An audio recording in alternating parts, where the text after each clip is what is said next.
Peach Pundit, the podcast, is a conversation filled with the personal opinions of the people who are participating. Any view or opinion expressed belongs only to the person who expressed it and not with anyone with whom that person is professionally affiliated.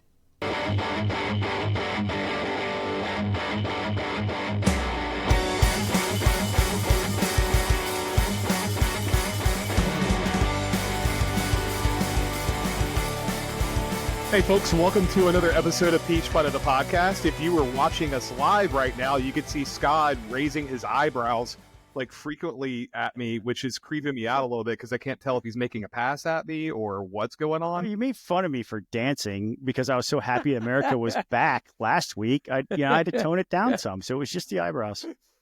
We are so back that my K is begging for everything to stop. Yeah, 2004 called. The value of my K is wondering why it's the same. Oh. Yeah, but Buzz. So it's just the usual weekly thing. I'm Jason Pye, joined by Buzz Brockway and Scott Turner. Yes. And let me just say things are going great. And I say that with not ironically at all, huh? Dripping sarcasm. Like, oh God, we're going to get to this more in a minute.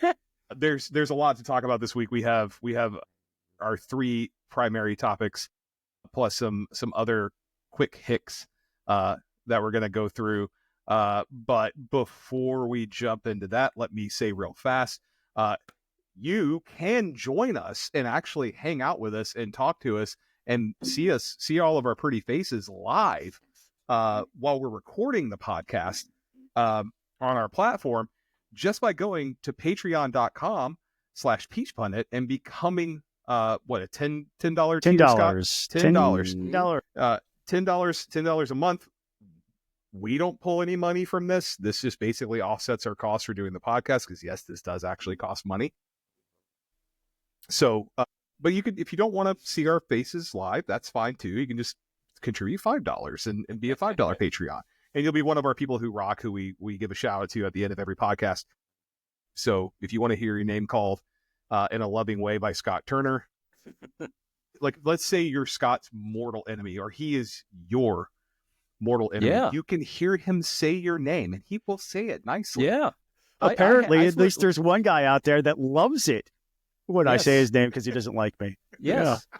I was going to say, that'd be a great way. Next time I see him, I will say, hey, you know what? You can look, have Scott Turner mention your name in a loving way on the podcast. And can we just point out that if I don't like you, you had to try real hard to get there, right? I feel like that's not true.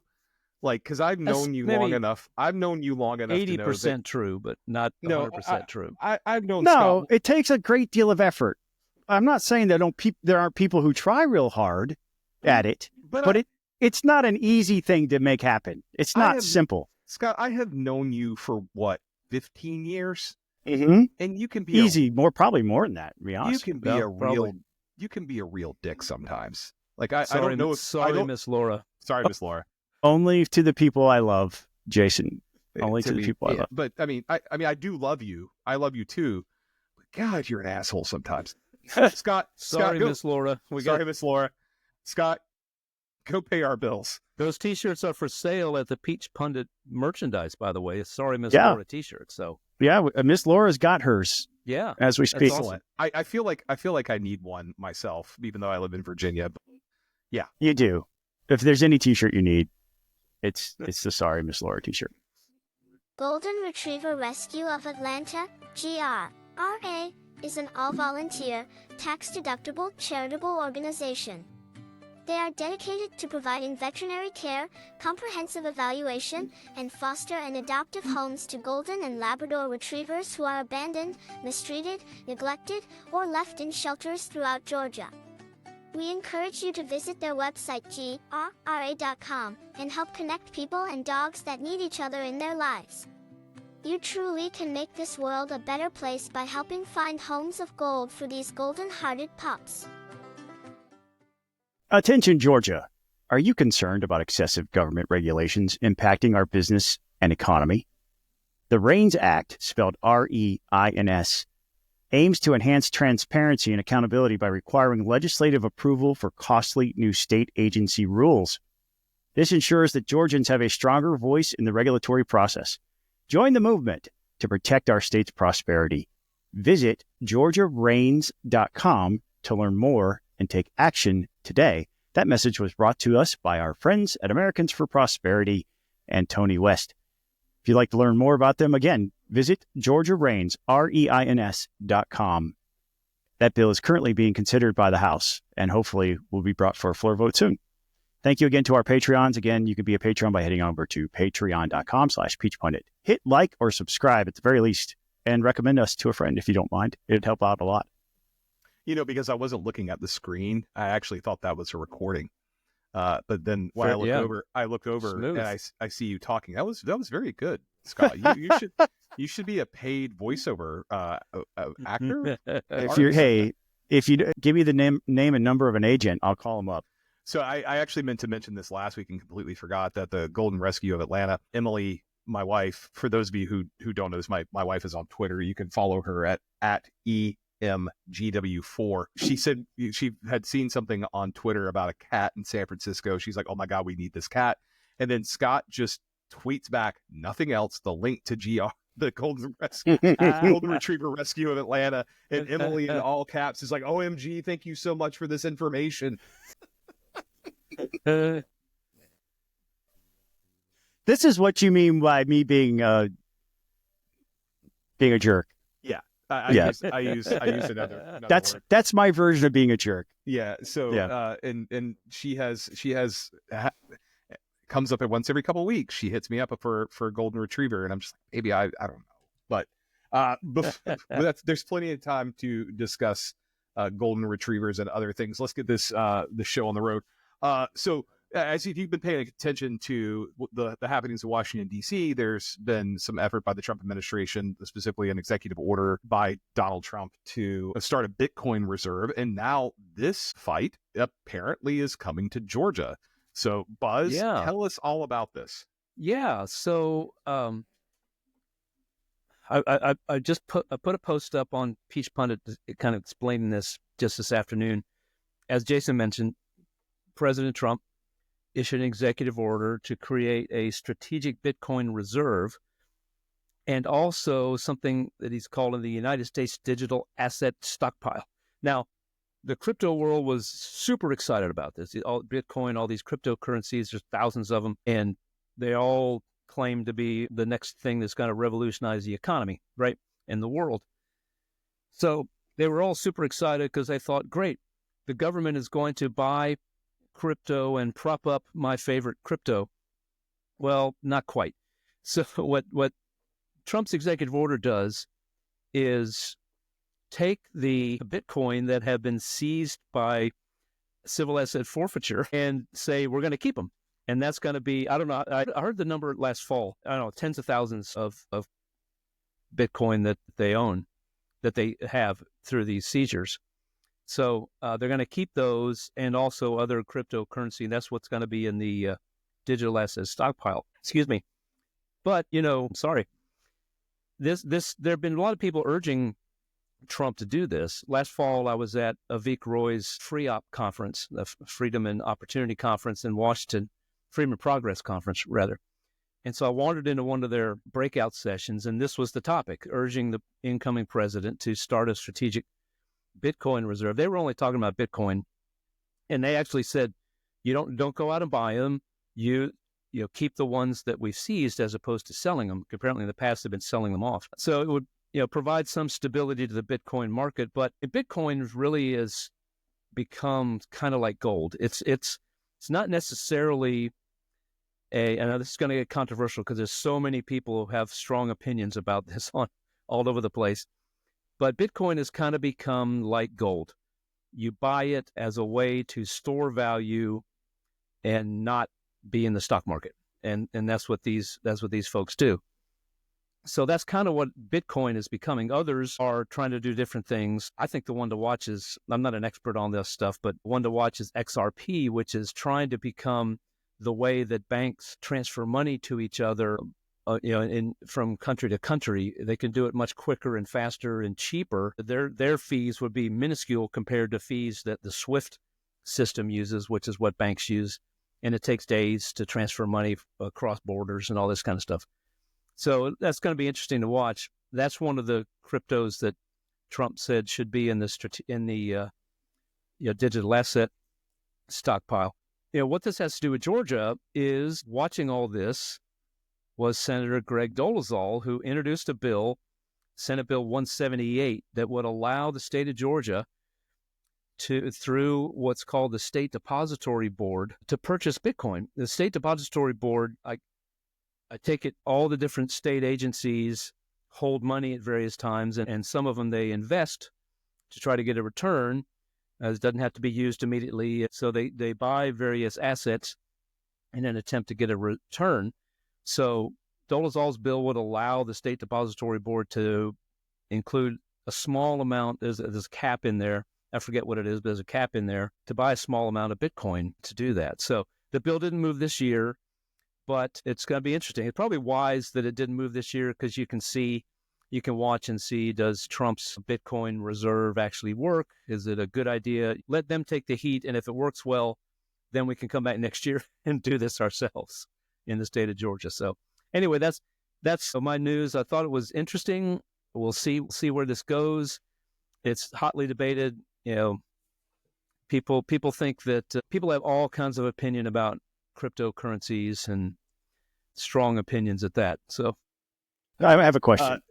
Well, before you get to your question, just Buzz mentioned this, and I texted you guys this, but neither one of you, I don't think, have seen it. The federal government owns about 200,000 Bitcoin, which I knew it was a huge number.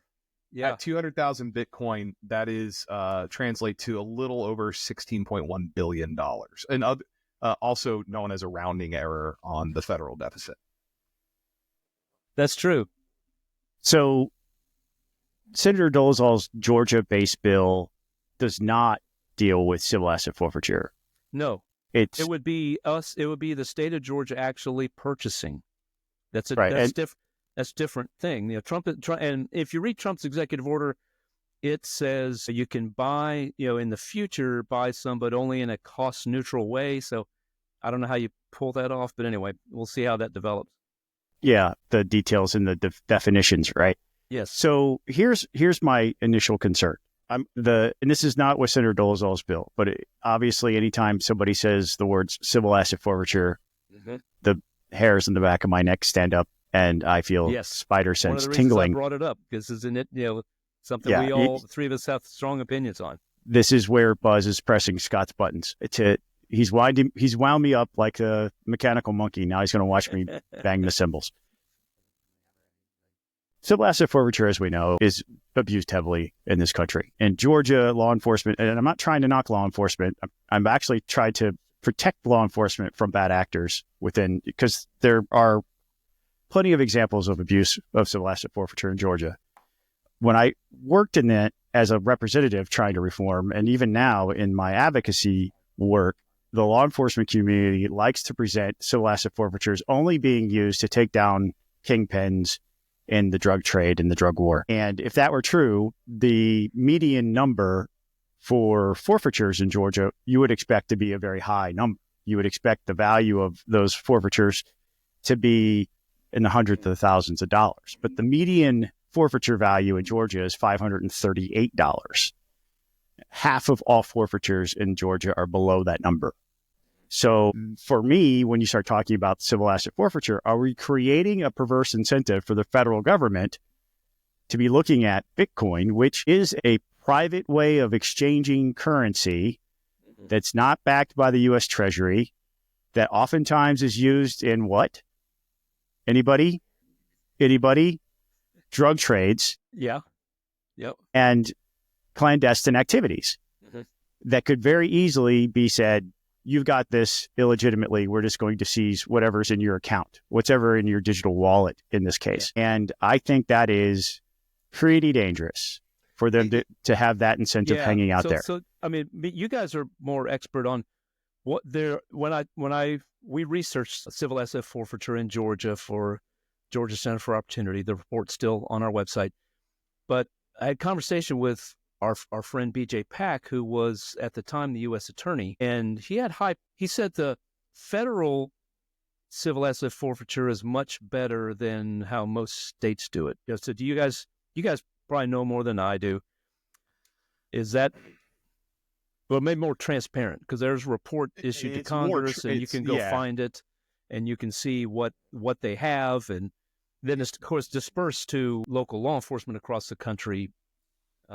It's more transparent, but better no. And the reason I say no is a lot of the guidelines for equitable sharing are created administratively. They're not set by law. They change from administration to administration. Holder took some steps when he was AG to sort of rein in the abuse, and it was limited. The step he took was much more praised than actual good it did. Not to say that it wasn't a good idea, but it affected a small number of equitable sharing or adoptive seizures. And it actually had a big carve out in it. Politically, you don't want law enforcement lining up against you, because that can create political headaches, because everybody loves the sheriff. But Sessions reversed a lot of that stuff. But Sessions put a couple of other guardrails in place, but the guardrails themselves were, I don't think, an improvement. But it's certainly more transparent. I mean, Scott would know more about Georgia law, but in terms of transparency, I feel like I can say at least that much. Mm-hmm. Yeah. But it's just kind of. Yeah. And just, all right, so just to wrap it up, to be clear, Senator Dolezal's bill has nothing to do with civil asset forfeiture. It's merely the state of Georgia. The agencies are investing certain monies, and this bill would allow a small amount of that to be purchased to purchase Bitcoin. Permissive. It's not a requirement. It's permissive, and so it's interesting. I mean, I think we'll let the folks at the State Depository Board presumably are experts in investments, and they can evaluate if his bill were to pass. They can evaluate it and decide whether it's a good thing or not. Well, Scott, you're going to tell us about the showdown brewing over the big budget. Mm-hmm. And it was actually pretty interesting. We had this conversation on the podcast a few weeks ago about the state budget. And I don't know if there's any ramifications between federal dollars that could be coming here, or this is just purely state politics and trying to get the budget to go through the legislature. But please tell us what's going on. Yeah, so the House passed the big budget earlier this week and sent it back over to the Senate. And we heard immediately in the hallway that it was received as if the House had declared war. Yeah, that was the phrase that we heard. Well, this reminds me of that old adage that I think, I don't know, remember who popularized it. Maybe it was Tip O'Neill. No, Republicans are the opposition. The enemy is the Senate. Yeah. So it was brought to our attention. Yeah, it was brought to our attention that in the final budget hearing, where all of the final changes that the House makes to the governor's recommended budget, that Senator Blake Tillery, who is the appropriations chair in the Senate, showed up to take notes so that he could be prepared when it comes, which ordinarily he wouldn't have to come to the hearing. There would be some collaboration. Now, also with this, understand, my caveat for the year is don't shoot Scott, right? Scott's not saying this. Scott's relaying this. This is what is being said in the hallways at the Capitol. I did not originate this information, so don't blame me for telling the story. So what I'm hearing is blame Scott. Yes. I get blamed for all kinds of things I didn't do. So when I realized I was going to get blamed for things I didn't do, I started taking credit for things I didn't do either. And I think it kind of balances out in the end. But so the budget is out there. If you want to go to the House website, you want to look at the rules calendar from Legislative Day 30, and it'll take you, follow the links. It'll get you to the budget tracking document. And the tracking document, that's the one that tells you this is what the governor's proposed budget was. And here is what the House agreed to fund. Buzz, what was the student opportunity scholarship level? Yeah, that the governor scholarship, the governor put in $141 million, which would be fully funded under the law. SB 233 was passed. The House trimmed it down to $45 million. So they cut $100 million off of it, roughly. Yeah. Did I say billion first? No, million. Million. It's million. $141 million down to $45 million. Right. So Yeah, that's hard to swallow. Certainly the governor is going to fight for that line item, I think. But the House also did things like for the House budget. For this is the money that actually goes to run the legislative branch. The governor had recommended $125,000, and they bumped it to $425, or is it $4.2 million? This might be slightly off. The House allocated another $975,000 more than the governor's recommendation for the Office of General Counsel and our legislative operations. Court of Appeals got some changes. It went from $1.57 million to $1.23 million. So they're moving money around. Public Safety, State Ethics Commission, the House rejected $105,000 in funds for the e-filing system maintenance. As somebody who has to use that system, please fix it. Please, not that it should have to cost that much, but the status quo is not okay. It's horrible. The system that we're using now is really bad. It does need to be fixed, but they took out the governor's recommendation for that. The House added funds for homeless outreach, some $300,000, and $1.7 million for housing vouchers. The House did 150 additional slots for the new options waiver, or now, which comprehensive support waivers, instead of 100 as the governor had recommended. So they upped that by 50%. It goes on and on. There's lots of changes back and forth. So the interesting thing will be, this is the one constitutional measure that must be passed every year before they sine die. Like every other bill that's passed is not required. This one is. So it's interesting that we heard some grumblings from the other side when the House sent their budget over. But it's, again, the very first volley and what will be an interesting back and forth tennis match. We'll continue to watch it and keep you updated. But just know, at this point, there appears to be some level of discontent brewing on the horizon. Could I add one comment there, Scott? Absolutely. Please do. So let me see if I can find it here. The lieutenant governor sent out a press release touting Senate Bill 152, which Senator Dolezal is carrying for him, which would allow, see if I can say this right, adopted children of foster parents to be eligible for the Promise Scholarship. But in that press release, he said, let me get it here, I will prioritize adding back the $100 million removed by the House from the Georgia Promise Scholarship. That was in his press release that you can see on the Senate website. It did not make it into the Atlanta Journal-Constitution article about his press release, which to me was the spiciest part of his press release. It is the spiciest part. He's taking a direct response to an action by the House. But I'm very encouraged to hear the lieutenant governor say that.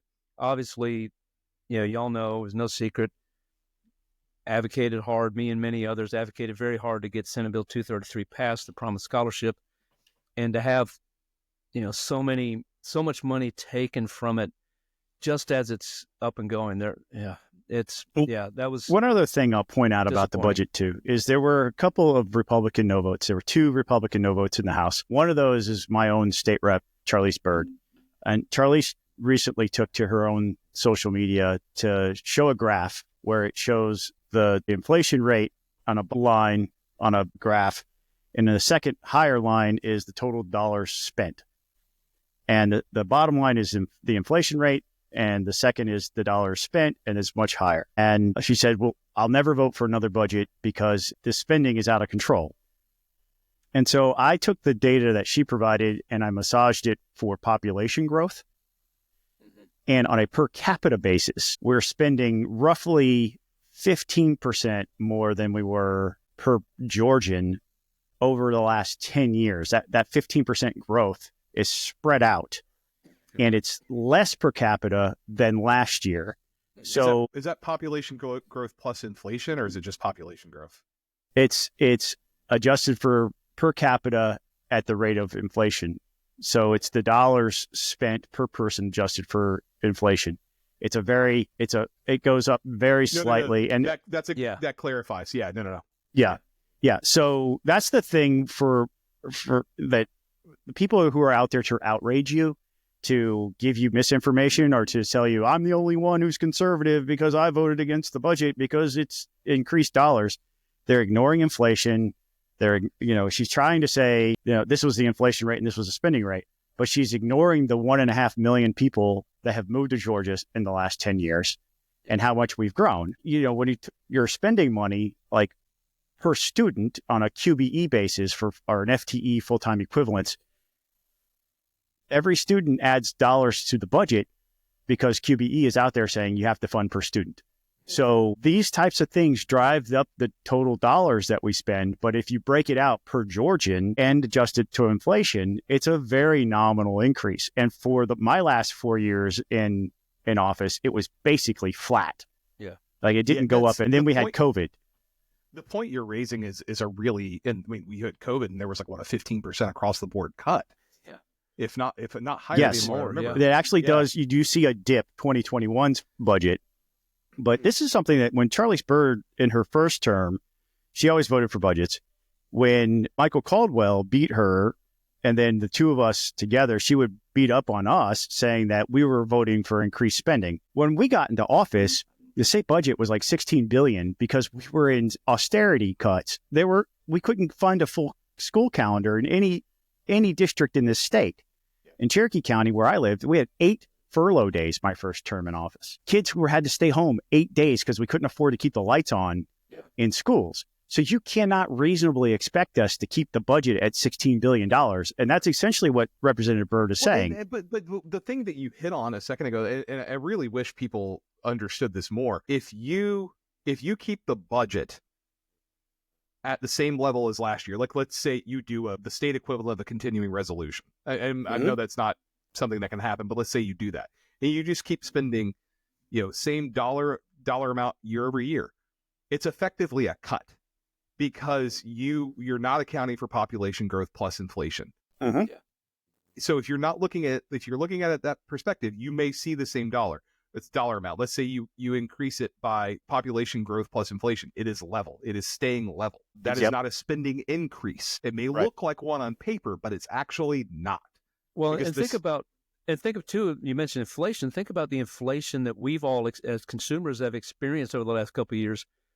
Government buys stuff too. Yes. And that, the cost of copier paper, all those things, and gasoline, all those things that government has to buy those too, and those costs have gone up a lot. And so, you look at some of the things we're seeing right now happen in the economy, as it relates to tariffs and things like that. Those costs are going to go up even more because of bigger things at play, and it's things that people in the state legislature have no control over, nor Governor Kemp has control over. He can voice his dissatisfaction, but that's all he can do. He doesn't have any power over that. It's when you're dealing with a legislature, when you're dealing with a local government, you have to take all of these things into account because what you think is a spending increase may not actually be a spending increase until it is. When you're spending at rates beyond population growth plus inflation. Mm-hmm. I just wish people understood that more. And I'm glad, Scott, you mentioned that. But so for any state legislator listening to us who wants to go out there and talk about that, please point them to this podcast. Because we get it. I expect there's not going to be many of them. The Noel Kanian and Charlize Byrd are both representatives who are members of the Freedom Caucus. So they were pretty much told by the Freedom Caucus they had to vote no. And so they have to justify it in some way. And I think that's how they try to. Sure. It's really funny. Every budget, you can find something in there you don't like, a bunch of things in there that you don't like. But the person who told me the population growth plus inflation rule, Andy Roth. Interesting. Ha, ha, ha. For those who don't know, Andy Roth is the executive director of the Freedom Caucus who are telling these representatives they have to vote no on the budget. This was years ago. This was back when Perdue was governor, and he's the one who mentioned that because I didn't know much about it at the time. And he's like, yeah, no, if you're keeping it things population growth plus inflation, it's not an increase. Yeah, from back in Andy's rhino days. I mean, that's all I can say about it. Before he became a rhino hunter. Yeah, I don't have that email anymore. I can't even remember what email address it came to.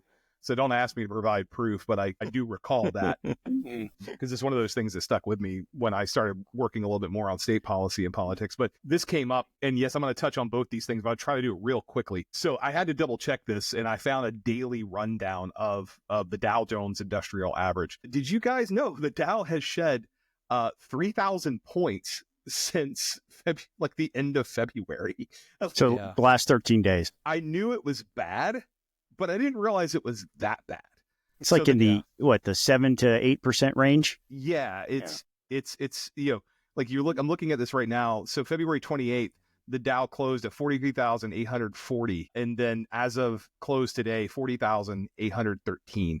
So things are just really going great, and this is happening in large part because of the trade war, since the announcement of all these tariffs, and then subsequent pullback, and then re-announcement of the tariffs, and then subsequent pullback again, and then re-announcement of the tariffs. You see what's going on. You see the trend and the constant threats of new tariffs, the 25% tariff on steel and aluminum, the 25% tariff on products coming out of the EU, their retaliation against us, Canada's retaliation against us. As of today, we are closing, the Dow closed in correction territory. We are in a week. I was actually texting with a friend of mine earlier who's a pollster, and he said that Trump's RC Real Clear Politics rating 5 weeks ago was +5. He is now underwater today he's the promise. We could have told you, and in fact, we did tell you, that tariffs will have a negative impact on the economy. We have been saying it for months, and here we are. Go check your 401k right now. Mine's down. Emily's is down. We're in negative territory. Same. One of the major financial firms yesterday had said that there's a 40% chance of a recession. It's certainly not looking good. And I'm not going to sit here and say that we are definitely going to have a recession, but here we are now, almost 2 months into Trump's second term, and you don't want to say, can things get worse? Because they can. Yeah. But it's not looking good across the board. I mean, this latest development, or this latest news about the economy is certainly frustrating. And then you factor into it the threat of a government shutdown. Personally, I don't think it's going to happen. Yeah. I think they need at least 8 Democrats. I think they're going to get that in the Senate to get cloture. And if I were advising Democrats, I would say it's a full year CR, but it's for 6 more months. Just swallow it and move on. But I will also say this, for Republicans who are saying that this is a spending, or if you hear a Republican say this is a spending cut, they are lying to you. Sorry, Miss Laura. Sorry, Miss Laura. And let me tell you why. Because this is measured by only discretionary spending. Republicans are saying that it's a $7 billion cut. That is to budget authority. Budget authority is different from outlays. Budget authority is the amount that agencies can obligate for contracts, for programs, for whatever the case may be. And that can take place over years. The actual outlays that the CBO projects is about $2 billion lower than the baseline projection for fiscal year 2025, which is the current fiscal year we're in. And it's more than $50 billion higher than it was in FY 2024. So Republicans were, I think, looking for any excuse to vote for this, with the exception of Thomas Massie. Hey, look, kudos to Massie. The guy is, don't threaten him. He will not back down. And I'm surprised nobody's learned this yet, because the guy's been telling you this for 12 years. But it's interesting to me to watch the people who support Thomas Massie also talk about how much Trump is right about this. You're going to have to choose eventually. Trump just said Thomas Massie needs a primary challenger because he's insufficiently loyal. Loosely paraphrasing, but he definitely said he needed to be primaried. Yeah, I don't think Thomas Massie values the job so much that he's going to change his principles in a way that he can't sleep with himself. That's far more important to him than the job. So if Thomas Massie gets beat, I think Massie's point of view is, oh, well, at least I went down fighting the good fight. Yeah, I mean, and like, plus, like, the guy, like, and for those of you who don't know, Thomas is a friend of mine, and knowing this is, I'm not saying anything that everybody doesn't know. The guy lost his wife last year. Do you think you're going to make his life more miserable than it already is? No. You're not. There's no darker place I think you can be. But the reality, though, is over the weekend, I decided to play Puddin' Stick as part of my entertainment. I posted a couple things about tariffs, which, by the way, if you're listening, head on over to the Peach Pundit shop and pick yourself up a T-shirt with this phrase, "You can't spell tariffs without FFS." That's a T-shirt in the shop. That's a good one. Yeah. So $16.75. Unless you're a big dude like me, then it's $18.75. You can make a statement with your clothing. Merchandising. Yes. Peach Pundit, the merch. It's check it out, peachpundit.com. But let me just finish real quick. Yeah, sure. Sorry. The amount of feedback I got, oh, you just hate Trump. Like, look, there are things that Trump does that I like. I like the Doge stuff. I think the fact that only 8,000 people have tried to cross the border since he got sworn in is a good thing for humanitarian crisis level stuff that was happening at the border under Biden. I think that's there's some really good stuff that's happening. His first legislative win, the Lake and Riley Act, meant a lot to people here in Georgia. I wrote an article that was very glowing in the language that described that effort. I don't hate him. I don't dislike everything that he does. But I'm not going to sit here quietly and just take the ash water that you're calling medicine and say that everything's going to be better if I swallow this garbage. This is like watching people soak their own homes in gasoline and strike a match, thinking that if they drop the match, it won't burn down their house just because Donald Trump said it won't. Yeah. These are taxes. These are tax increases. If you believe that there is some policy goal that you're trying to achieve through increased taxation, just say that. Don't play this game that Americans aren't paying this. They absolutely are. Yes. To quote former House Ways and Means Committee Chairman Kevin Brady, tariffs or taxes. Zero is better, or lower is better, zero is best. Buzz, before I want to weigh in on something Scott said about Doge, but before I do, I want to give you a chance to weigh in. Yeah, I was looking for the tweet. I'm sorry, I haven't found it yet, but Vance Ginn, the PhD economist, worked in Trump's first administration, and he said, if I could find it, but I can't find it. He said that the goal in the first Trump administration, the goal was to impose tariffs with the hopes that they would prompt other countries to get rid of their tariffs. You know, it gives you kind of a negotiating. We'll take our tariff off if you take your tariff off too. And the goal was to get to zero tariffs anywhere. That doesn't appear to be the goal now.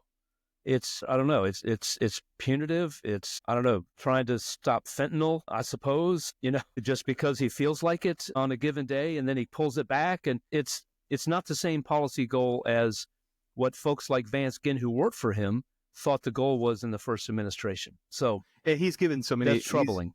He's given so many different excuses for what the tariffs are about, whether it's about fentanyl, whether it's about immigration. You know, he says this is not a trade war, it's a drug war. This has been the drug war has been going on for more than 50 years. Do we not think to make tariffs a part of the response 50 years ago or at any other point in the past 50 years? Come on, like, we're losing the drug war because of demand, not supply. If you address the demand issue, you will address the supply issue. But we were so focused on spending. I don't like tariffs. Okay, I'm not. But I mean, what Trump is saying, like in regard to Mexico and partly with Canada, you guys aren't doing enough on enforcement on your side of the border. So, bam, here you go. Yeah. And but it's odd. What's happened in Canada, you know, Trudeau is leaving. A new, that's the Liberal Party, right? A new Liberal is taking over. Trump the Canadian people are rallying to this guy. Yeah. He's probably going to be their prime minister. When that party was dead in the water, Sheinbaum down in Mexico enjoys like 80% popularity. When the big bad United States taunts your country and punishes your country, he's strengthening leaders who aren't friendly to him and aren't willing to or wanting to sit down and do good stuff for the U.S. If you'll indulge me for a second, guys, real fast, I want to, because Scott mentioned Doge, and I, at the end of the day, I don't know that Doge is actually accomplishing much. I think because I think I saw a report or a news story that there's been about $2 billion of actual savings of what Doge has done rather than the more than 100 billion that they're talking about. And some of the contracts they've canceled are more than 30 years old. But I do want to point to something Musk said in his interview with Larry Kudlow, which is being mischaracterized. And I think I even sent you guys a preview of something I'm writing where I said his comments about Social Security, about entitlements specifically, are being mischaracterized. So I did defend him there. But I do want to note that he said something about the $500 billion to $700 billion in what he calls fraud and waste and entitlement spending. And that number is made up. He's talking about a report that came out from the Government Accountability Office, which says there's $233 billion to $521 billion of waste in the federal government, and that was something that happened annually from fiscal year 2018 through fiscal year 2022. The funny thing about it was he said that was a Biden administration problem, not a Trump administration problem. But the report covers 3 years of Trump's administration and 2 years of Biden's administration. And they actually say in the report that the stuff that was at the highest risk of fraud and waste was pandemic era spending, most of which occurred under Trump. So I do want to note that. But he also said that there's over $2 trillion in waste and fraud in the federal government. To clarify, that goes back 22 fiscal years. Going back to fiscal year 2003 through fiscal year 2024, I think, there were $2.8 trillion in improper payments. That doesn't mean fraud. That doesn't mean waste. It means improper payments. And in some of these programs, it's a clerical error. It just means an overpayment, usually, is what it means. I'm glad people are reading the GAO reports. And I would even say I'm glad people read CRS reports, the Congressional Research Service, because they do good work. Just read them instead of reading the top lines, because what's actually in the report has more substance, and it will help you portray it accurately rather than inaccurately. I'm on board with fighting improper payments, fraud, and waste inside the government, 100%. But there is more to this here than people realize, and I'm not sure Doge is actually doing what it's purporting to be doing. And a lot of the things that they have found are changes that need to come from Congress, not from an agency or an entity that will be gone in 3.5 years. Well, that's fair. But I would say I like the promise of Doge. I like somebody taking a look at making sure we're spending the way it is supposed to. And Buzz's prediction at the beginning of the year. Yeah, Still holding out hope. Yeah, the idea that they might find a way to make government more efficient, not just cut spending, but make sure the process that they're following for whatever it is right now is actually the most efficient possible process that we want. I love that idea. Yeah. And I think it's long overdue. And I do know this about bureaucracy in my experience as an elected official. Anytime you start poking under the covers of a bureaucracy, they circle the wagons and they fight back. That's true. It's true. No. Yeah. And it doesn't matter if it's a really small bureaucracy or a massive one. They will fight you because their whole existence, their identity, how they pay their mortgage is wrapped up in the status quo. Yeah. So real fast, before we go to paying some more bills, Emily has texted me and let me know that Doug Collins is currently on with Jake Tapper on CNN. So for those of you who are listening to this podcast, you want to see a Georgia boy who done made good, go try to find that on YouTube or on CNN's website. I'm sure it'll be insightful, especially given everything that's going on at the VA right now. And then Scott's going to go pay some bills. But when we get back, he has a special interview with State Representative Bethany Ballard on House Bill 81.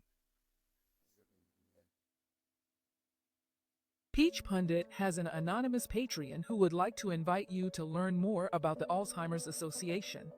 The Alzheimer's Association leads the way to end Alzheimer's and all other dementia by accelerating global research, driving risk reduction and early detection, and maximizing quality care and support. No one should fight Alzheimer's alone. With your help, no one will. Learn more on their website, alz.org. Conservatives Concerned is a network of political and social conservatives who question the alignment of capital punishment with conservative principles and values. Our programs include educating conservatives about the failed death penalty system and mobilizing them to bring about its end. We come to this issue for a variety of reasons. Some believe that small government and the death penalty don't go together, especially when we compare the high costs of capital punishment to life without possibility of release. Some don't trust the state to get it right. We already know that some innocent people have been sentenced to death, and for others, it may already be too late. Some believe that the death penalty contradicts our values about protecting life. Find out more at conservativesconcerned.org.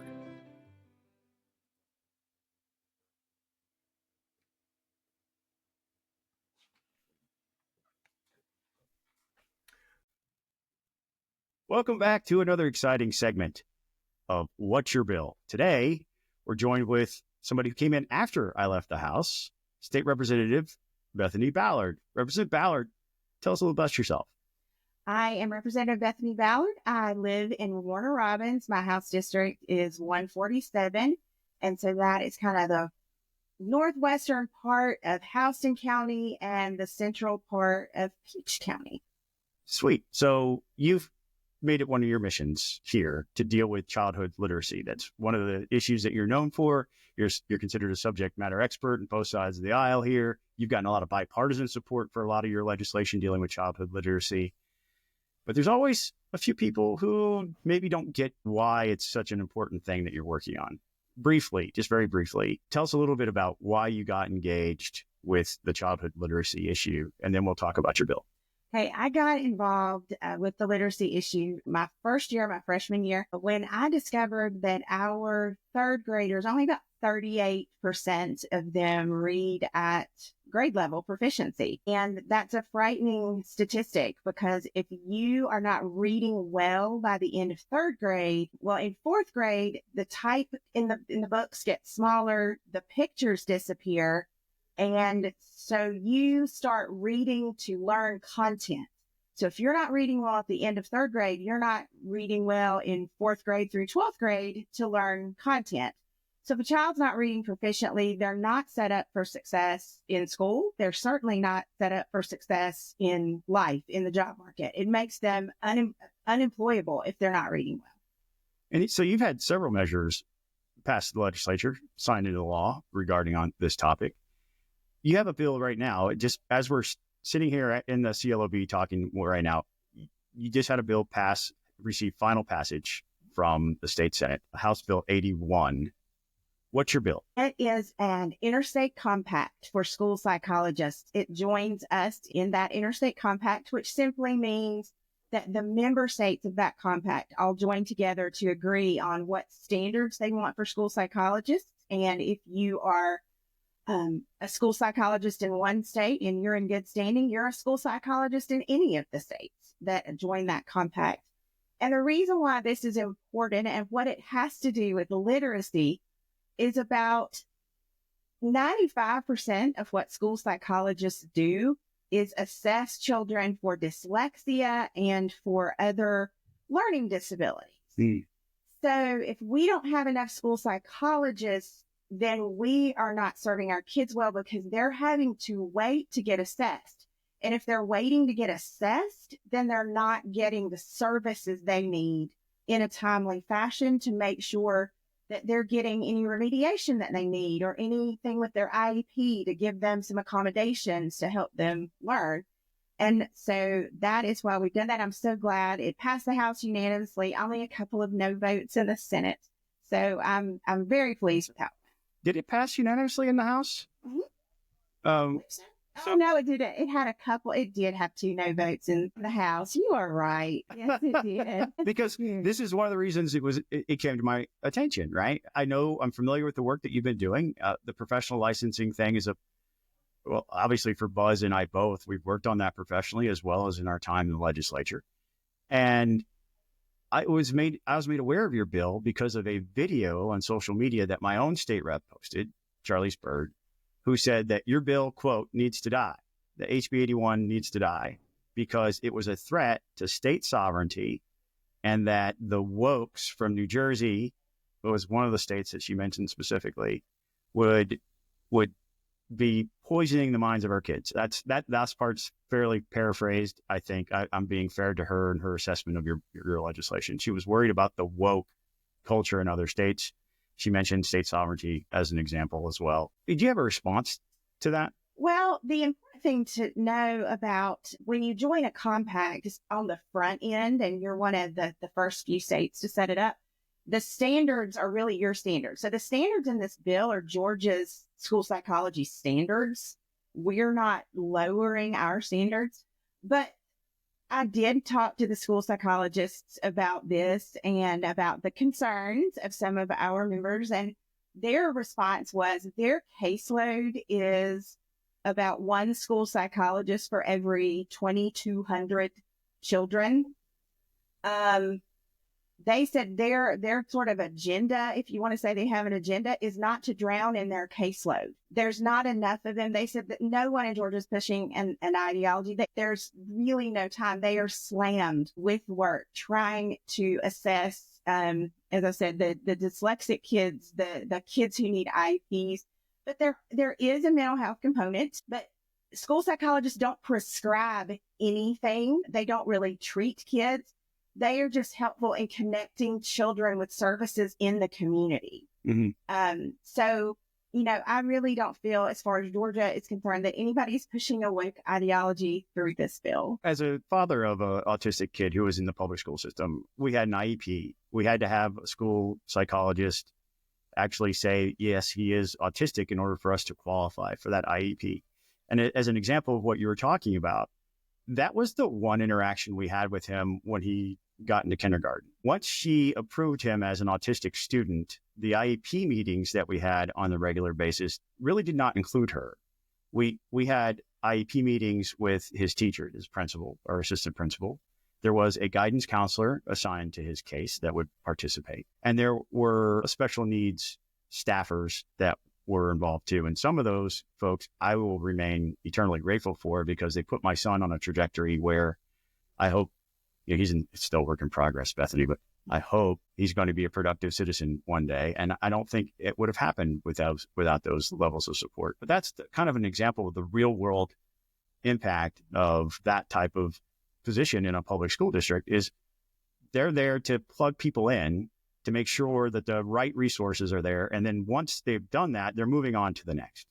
I think some folks just have a fundamental misunderstanding of what happens in a school, like, at a boots on the ground level, dealing with all of our students, as they're coming in and trying to get them where they need to be. Kids who might not have learned, from their parents as far as, pre-reading skills. And, there are a lot of parents that just don't know what to do. They haven't been able to identify their child's special needs themselves. And so it takes, that teacher and that psychologist at school to really help that parent navigate this system and get help for their child.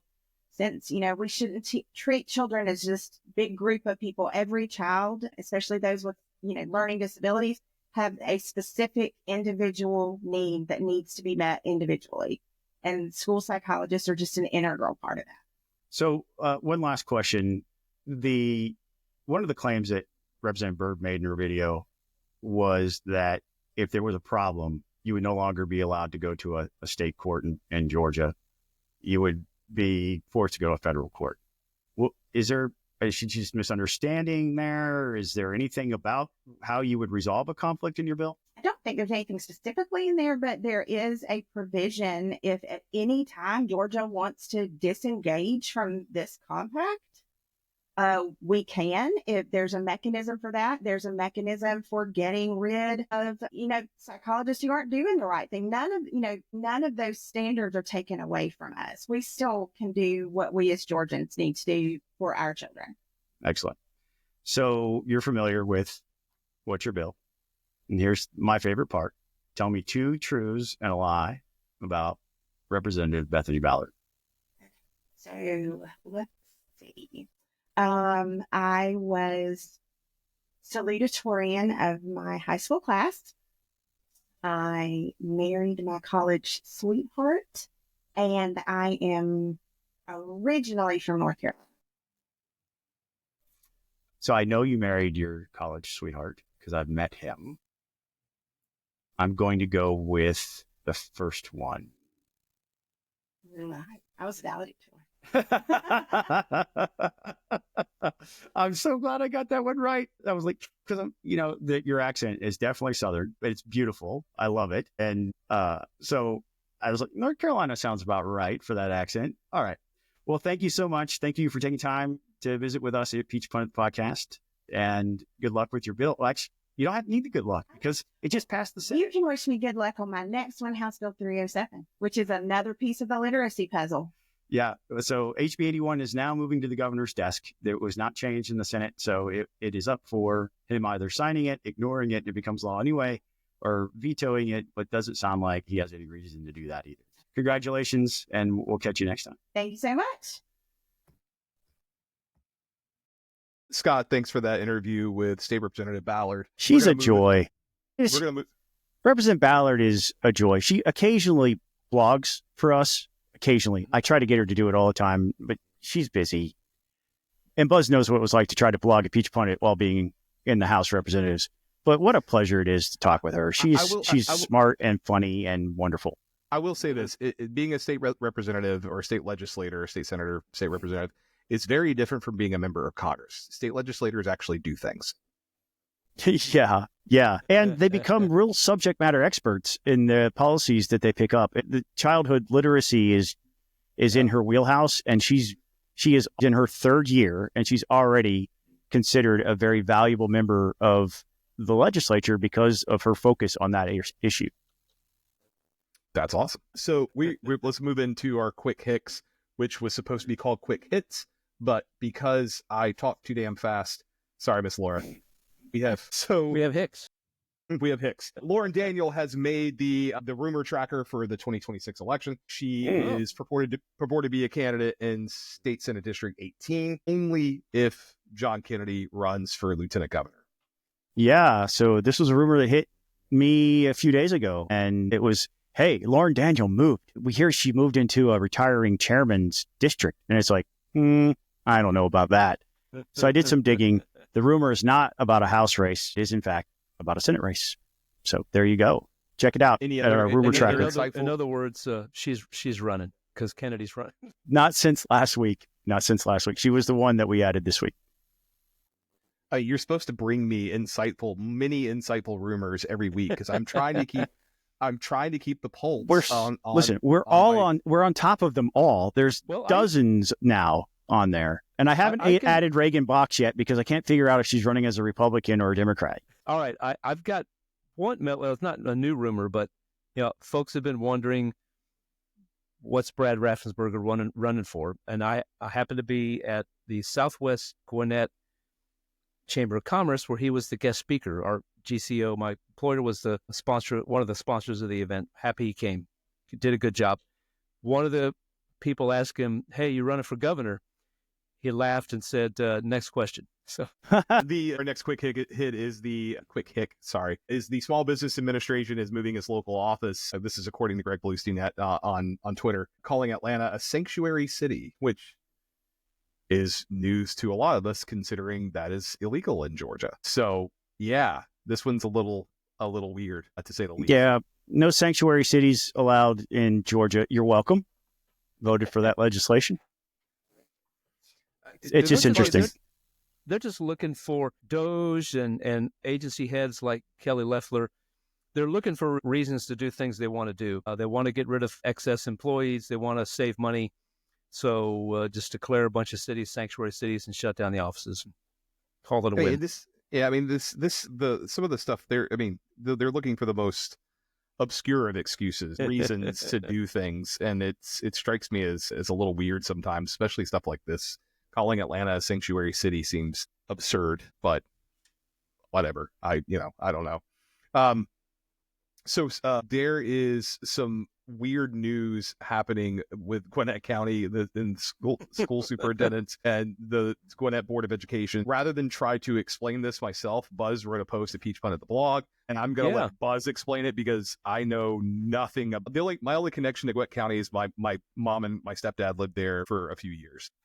Buzz's Gwinnett County posts right now are the biggest draw for traffic. It's killing it. It's killing it. Go ahead, Buzz. Who knew that there was such a market for news on the new superintendent, whatever the superintendent is going to do in Georgia and Gwinnett. So the news is this, excuse me. Representative Scott Hilton posted on Facebook that a bill is being dropped. It's actually authored by another Gwinnetian, Representative David Clark, and a couple others assigned on to it, that would say that... Including a Democrat, if I'm not mistaken. Pardon? Including a Democrat? So it's a bipartisan bill. Yes. It says that since the Gwinnett County School Board has fired their superintendent and forced to pay a massive buyout to buy out the rest of the guy's contract. This is the second time in 4 years they've done that. So they've fired superintendents and had to give them big payouts. That their pay is $50 for the school. The school board's pay is $50 annually. Annually until they rectify the situation. So I don't think it's on the website yet. This was today. So it looks to be local legislation, which is not subject to crossover. So if they get a majority of the Gwinnett delegation in the House, then it'll go over to the Senate. And if they get a majority of the Gwinnett delegation there, then it'll pass. And that's what will happen. So we'll see. This will be interesting to see what happens. Scott, do you want to add anything, or you No. good on this? Nope. So there seems to be a little bit of contention brewing between Speaker Mike Johnson and Congressman Barry Loudermilk over the next steps for the investigation into the J Select Committee on January 6th investigation, the investigation of the investigation, including what to do over the allegations that Loudermilk has made against Liz Cheney, former Congresswoman Liz Cheney. This actually is pretty interesting because I caught some of this on CNN yesterday, and it could cause some contention between Johnson and Trump if Trump wants the House to continue exploring it. But I got to think that there's a lot of members of the Republican conference who just really want to move on, and it's really only the conservatives who like Congressman Loudermilk, who I have a ton of respect for, really want to continue. I disagree with Congressman Loudermilk over this, but I still have a ton of respect for him, who want to really move forward with this. And yeah, I mean, I don't know what to make of this other than Johnson's giving himself some exposure with it now getting into the public and potentially earning the wrath of Trump if he wants to press ahead. Yeah, I don't have anything else to add. That was a really good synopsis. I will say I have not heard anything out of the Loudermilk camp on this, so that will be worthy of sharing. Buzz, you got anything you want to add? No. Yeah, I think it's time to move on. Yes. But whatever. And since I mentioned Doug Collins earlier, he responded to a reporter in the most Georgia way possible, which beautiful. Go ahead, Scott. Yeah, it's just beautiful. He's sitting. You can find this on the Department of the the VA's official Twitter account. They put it out there, and it's like a 3-minute exchange between Secretary Collins and a reporter.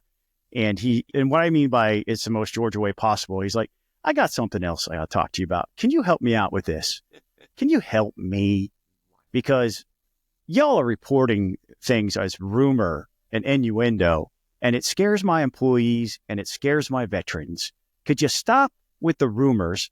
Like, you come talk to me. I'm the most transparent secretary in the history of this position.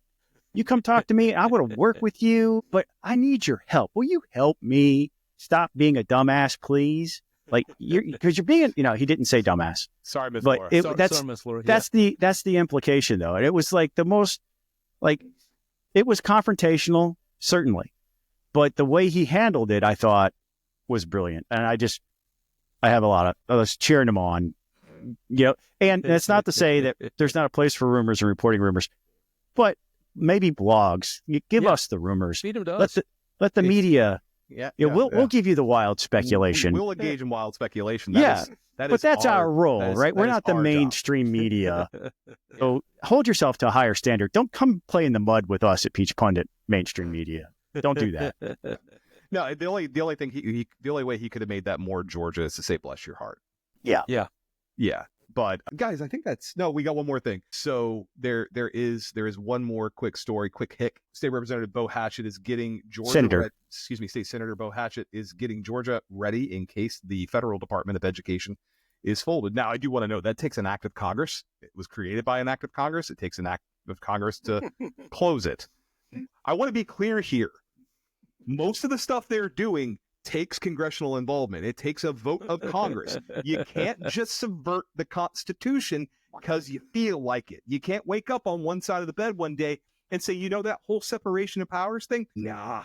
The Constitution either matters or it doesn't. You don't get to pick and choose which sections of the Constitution you like. Separation of powers matters. Mm-hmm. The power of the purse matters, or it doesn't. Jason, to paraphrase the great Vice President Kamala Harris, Joe, let's say I can, not I can't. So there you go. That's what's happening in the Trump White House. No, I'm sorry. I met with a staffer this week. I have to say this real fast because this is the end of the podcast, and I'm just gonna let loose a little bit here. You haven't been all the entire show. No. So I met with a staffer this week, and I'm not going to say which chamber. I'm not going to say which member. I'm not even going to say which party, although you'll be able to extrapolate that from what I'm saying. I'm sitting here. I'm like, aren't you worried about like DOJ and some of the steps the administration's taking? They're sort of extra constitutional. These require votes of Congress. Well, President Trump has a large mandate, got a wide mandate to come in and shake things up. His mandate's not that large. His mandate, he got under 50% of the vote. Like, we shouldn't call that a mandate. He won the popular vote, not a majority, but he won the popular vote. I will give him that. But you can't call that a mandate. And to say that somehow gives him the ability or the power to sidestep the Constitution, those aren't suggestions. It's not like Pirates of the Caribbean where the Pirates Code is more like guidelines than actual rules. No, they're the rules. You follow them. Jason, you're right about the constitutional stuff. Yes. The bill that Senator Hatchett's brought prepares us in the event that there is that action. If it is folded, he's putting into code that there would be a successor to maintain some of the education policies that we are in partnership with the feds, just under our own banner, not necessarily under the federal. So I thought it was forward-looking and worthy of mention. Thank you, Scott. And I realize I'm presenting this in a hilarious way or funny way. Not hilarious, funny. But it's serious. A serious point. It's serious stuff. We're supposed to care about law and order on the right side of the aisle. And you're going to close the Department of Education without congressional intent. It's just going to reappear the next time there's a Democratic president. Right. But unless it's codified in the law, like, do you not understand this? Do you need me to slow down and explain it a little slower for you? Please, yes, do that. No, don't do that. I'm just kidding. That's all the time we have for this week. We're gonna call it a week before I say something I really regret. Then, the people who rock are the people who voluntarily reach into their pocket every single month and give us just a few bucks to keep us going. If you're at the $5 level, you're on this list. $10 level, $100 level. They're all the people who rock. But if you want to join them, head on over to patreon.com/peachpundit. Sign up for one of our tiers. You can alternatively get yourself a cool hat like the one I'm wearing. It's got the Peach Pundit logo on it, or maybe a polo or a t-shirt. We have some snarky t-shirts. Again, you can't spell tariffs without FFS. Sorry, Miss Laura. But the people who rock are Sam Thomas, Jordan Reed, Shannon Ferguson, Jeff Cobble, Hank Burnham, Ryan Purvis, James Hall, Colin Martin, Tony West, and our friends at Americans for Prosperity, Robert Lee, and our friends at Lee6 Media, Stuart Wilkinson, Ron Daniels, Mike Buchert, our anonymous contributor, Bo Brannon, Ryan Graham, John Vestal, Reed Powell, and Brett Harrell, and our friends at Conservatives Concerned. Again, thank you for listening. Please like and subscribe. Recommend to a friend. If you're watching this on YouTube, hit the like button. Leave us a comment. Let us know how we're doing. Alan Powell still has a worse potty mouth than I do, and go Dogs. Yes, he does.